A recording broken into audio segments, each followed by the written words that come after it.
Good morning, students. Today we will discuss chapter number 10 from history part. The name of the chapter is Rise of Small Kingdoms in North India. तो अब आज हम जो पढ़ने वाले हैं class 7th में नॉर्थ इंडिया वाली साइड में स्मॉल किंगडम्स का राइज अप, मतलब स्मॉल किंगडम जो है, जो छोटे छोटे साम्राज्य बनने वाले हैं, उनके बारे में पढ़ने जा रहे हैं।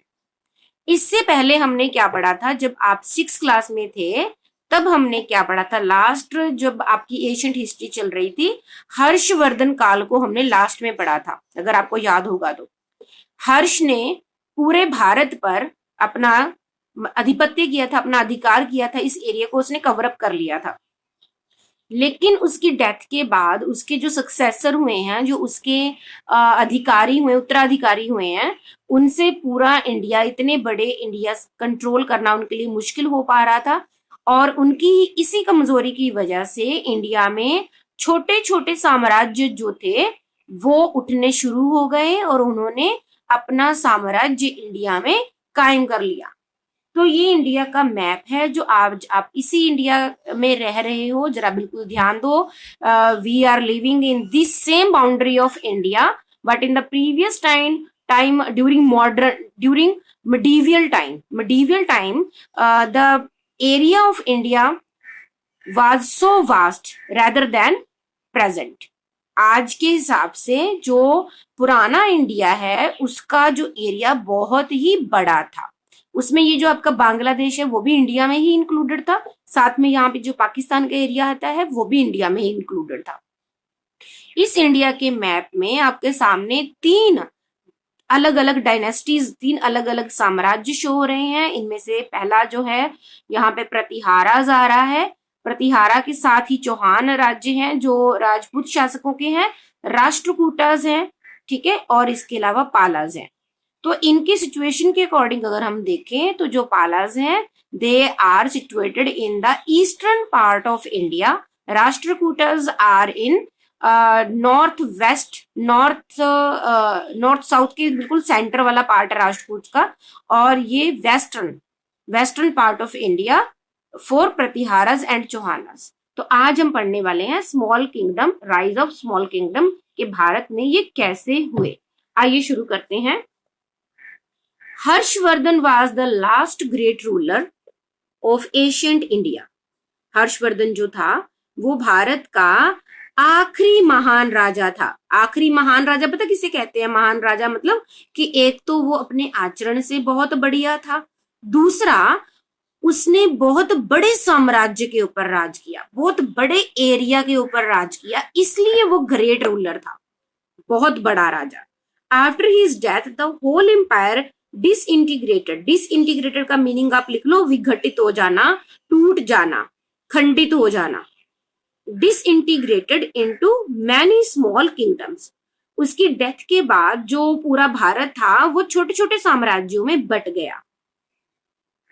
Kingdoms due to miserable economic condition and lack of proper administration by his weak successor. ये आखिरकार पूरा इतना बड़ा साम्राज्य जो था वो छोटे छोटे साम्राज्यों में कैसे बट गया? क्यों बटा? क्योंकि एक इकोनॉमिकली कंडीशन ऐसे हो चुकी थी, क्योंकि पैसे की कमी हो गई होगी उनके खजाने में, सैनिक रखने के लिए मुश्किल हो गई होगी, एडमिनिस्ट्रेशन जो था वो भी प्रॉपर नहीं रहा होगा। जैसे आज के समय में जो शासक होते हैं, आज के समय में जो हमारे शासक हैं कौन है इस समय डेमोक्रेटिक सिस्टम के अकॉर्डिंग? आपके नरेंद्र मोदी हैं। वीडियो ऑफ करो जिसकी ऑन है, जिसकी वीडियो ऑन है ऑफ करो। तो अभी यहाँ पे देखिए जो हमारे इस समय रूलिंग पार्टी में है, जो रूलर्स हैं हमारे, वो पूरे भारत को कंट्रोल करने के लिए कम्युनिकेशन फैसिलिटीज इस्तेमाल करते हैं। मतलब वो बाय न्यूज़पेपर हो गया या टेलीविजन हो गया, प्रेस सिस्टम हो गया, उसकी वजह से भारत के कोने कोने की खबर उन्हें मिल जाती है आज के समय। लेकिन पुराने समय में कोई न्यूज़पेपर नहीं हुआ करते थे, कोई टेलीविजन नहीं हुआ करते थे, कोई मोबाइल नहीं हुआ करते थे। उस समय भारत के एक छोर से दूसरे छोर तक, एक कॉर्नर से दूसरे कॉर्नर तक अगर बात पहुंचानी है तो वो एक लेटर के जरिए, जो कि घोड़ा गाड़ी या घोड़े के ऊपर बैठा व्यक्ति था वही पहुंचा सकता था। तो उसको यहां से यहां पहुंचने के लिए या फिर यहां से यहां पहुंचने के लिए काफी दिन लग जाते थे। तो एडमिनिस्ट्रेशन जो था इस वजह से कमजोर होता जा रहा था, उसको कंट्रोल करना बड़ा मुश्किल था। देखो अभी दो रीजन इन्होंने बताए हैं हर्षवर्धन के बाद साम्राज्य टूट जाने के। फर्स्ट रीजन है इकोनॉमिकली कंडीशन, कि उनके पास पैसे की कमी आ गई होगी। दूसरा प्रॉपर एडमिनिस्ट्रेशन जो था वो नहीं रहा था, जिस वजह से भारत का एक साम्राज्य जो कि हर्षवर्धन साम्राज्य का था वो खंडित हो गया। ठीक है, और उसके बाद छोटे छोटे साम्राज्य जो थे वो शुरू हो गए। This was a period of political instability of north India.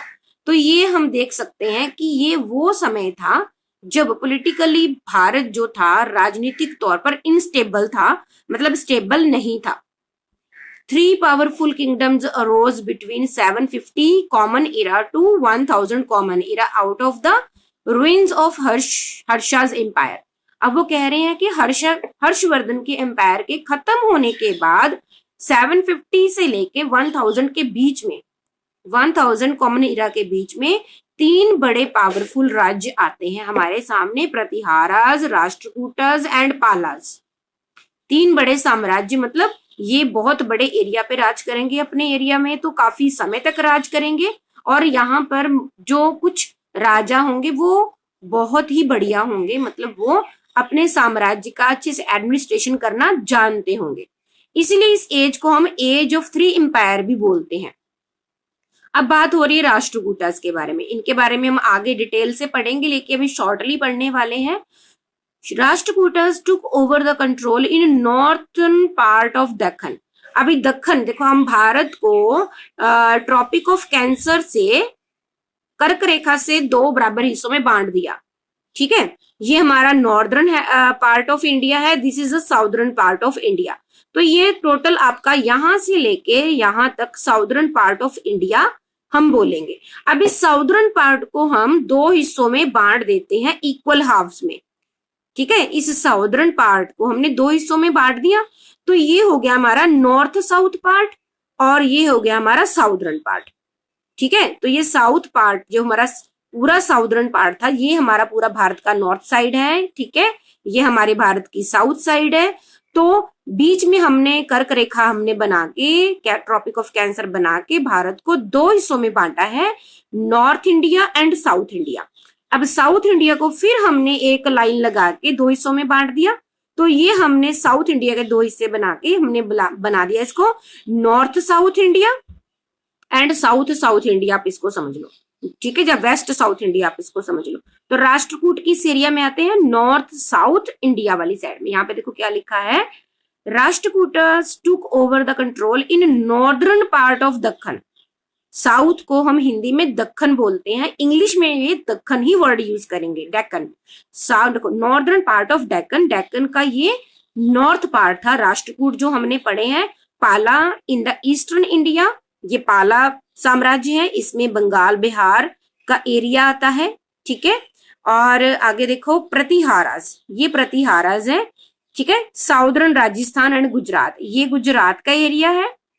और ये राजस्थान इतना बड़ा है, यहाँ पे देखो इतनी बड़ी स्टेट है हमारे राजस्थान की। तो राजस्थान को हमने हाफ काट दिया, तो ये नॉर्थ राजस्थान हो गया, ये साउथ राजस्थान हो गया। तो ये कहाँ पे है Pratiharas, southern Rajasthan and Gujarat area. Pratihara वंश के शासक यहाँ राज करेंगे। The 3 main kingdoms, through though continuously engaged in wars, were successful to provide stable administration which helped in the progress of art and literature. Let us study them one by one.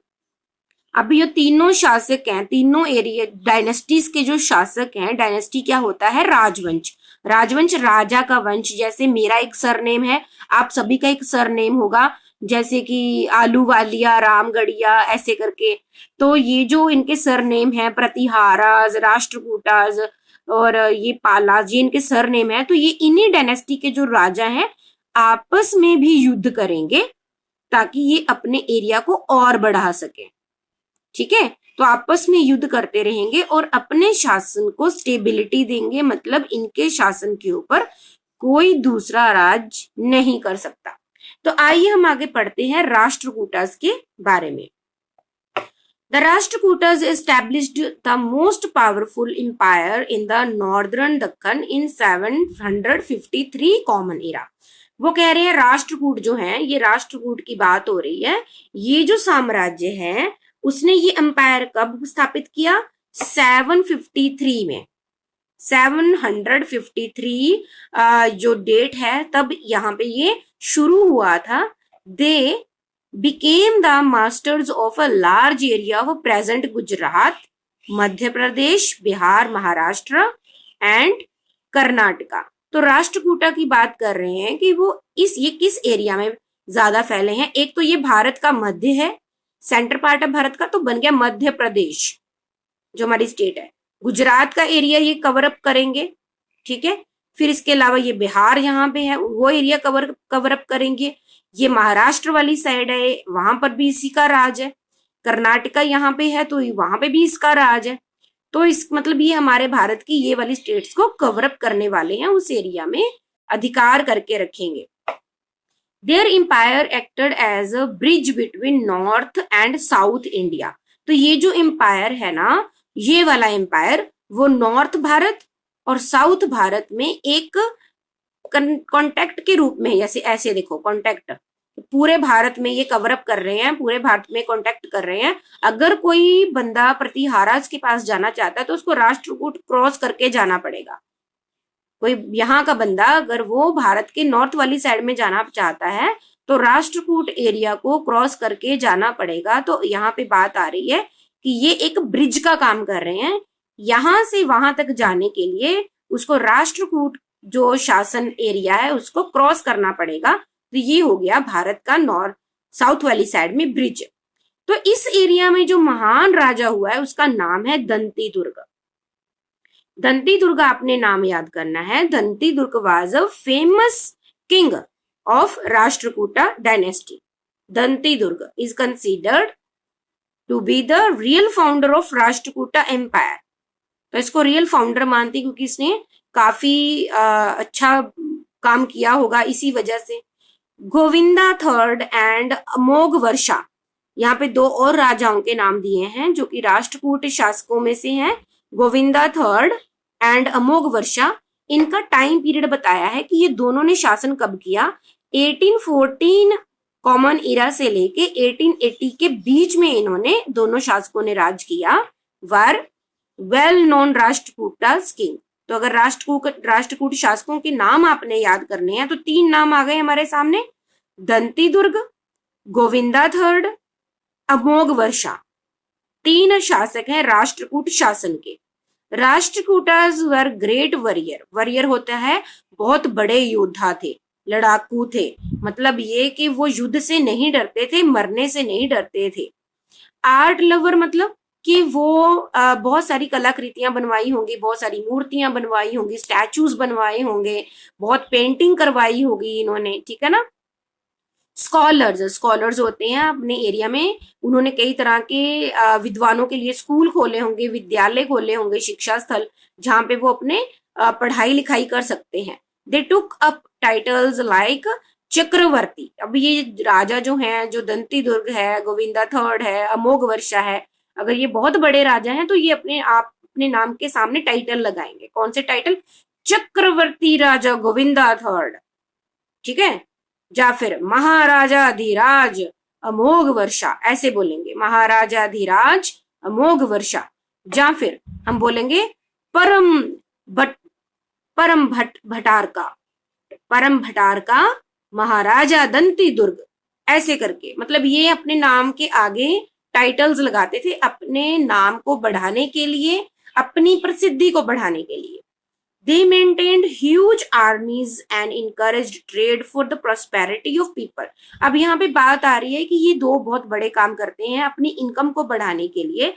पहली बात तो ये कि ये अपने शासन को बढ़ाने के लिए बड़ी सी आर्मी रखेंगे। ह्यूज आर्मी होता है, बड़ी आर्मी। आर्मी में क्या क्या होता है पता है आपको? एक तो होते हैं पैदल सेना होती है, ठीक है, जिसके पास सिर्फ हथियार होते हैं। एक होती है घुड़सवार सेना जिसके पास घोड़ा भी होता है और तलवारें भी होती हैं। एक होती है हाथी सेना, ठीक है, मतलब ऐसी सेना जिसके पास हाथी होता है। तो ये मतलब इतनी बड़ी इन्होंने सेना रखी। Encouraged trade for prosperity of people, फिर इसके अलावा इन्होंने व्यापार को इनकरेज किया। व्यापार को इनकरेज करने का क्या मतलब है कि जैसे लोग व्यापार करेंगे, व्यापारी व्यापार करेंगे तो उनसे टैक्स मिलेगा। टैक्स मिलने से गवर्नमेंट के खजाने में इनकम बढ़ जाएगी, तो ये एक प्रॉस्पेरिटी का रीजन हो सकता है। तो इन्होंने व्यापार को इनकरेज किया। Rashtrakutas followed Jainism but also patronised Buddhist, Hindu, Muslim.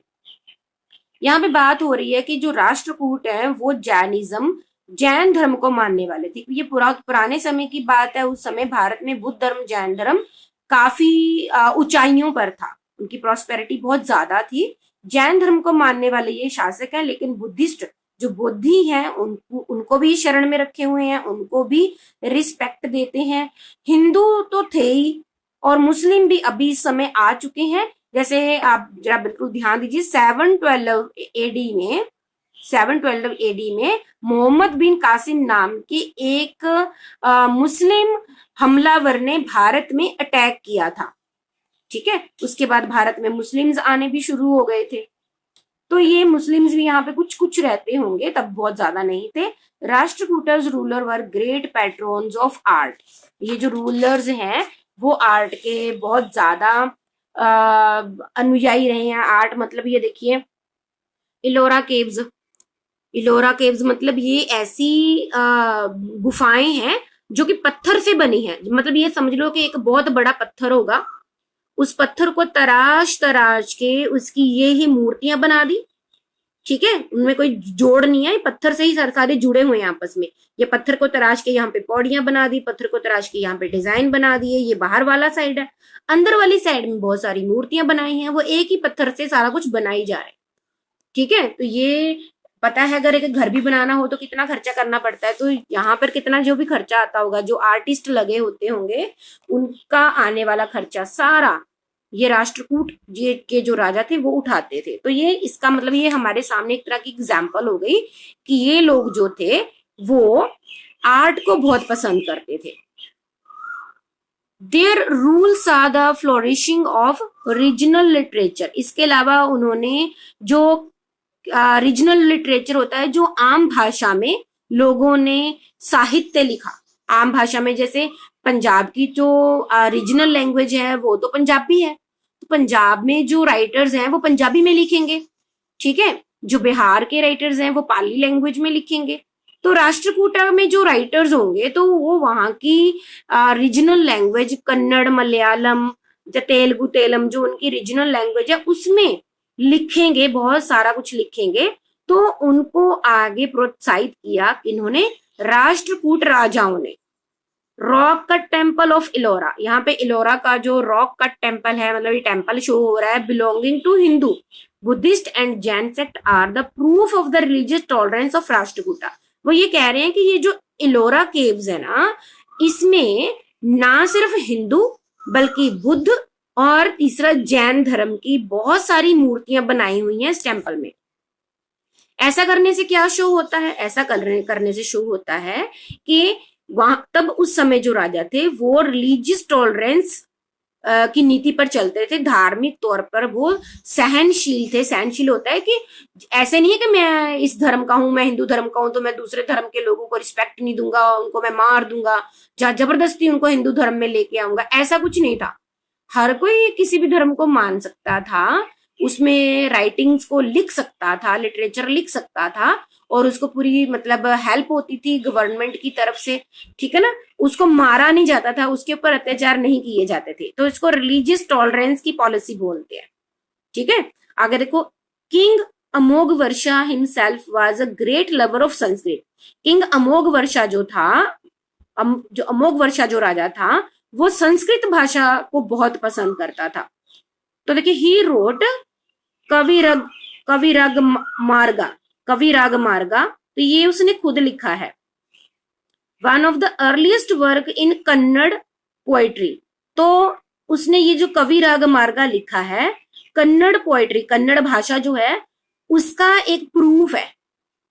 By the end of the 10th century, the Chalukyas crushed the power of Rashtrakuta. लेकिन अभी यहाँ पे बात आ रही है कि एक समय वो आ गया जब चालुक्य शासकों ने राष्ट्रकूट शासकों को खत्म कर दिया। ठीक है, एक समय वो आ गया, 10th सेंचुरी आ गई, तो चालुक्य शासकों ने राष्ट्रकूट शासकों का अंत कर दिया and took over the control of their kingdom. और राष्ट्रकूट शासन डायनेस्टी खत्म होने के बाद वहां पर उसी जगह पे चालुक्य डायनेस्टी शुरू हो गई। तो आज के लिए हम इतना ही पढ़ेंगे, आप भी रीडिंग करोगे।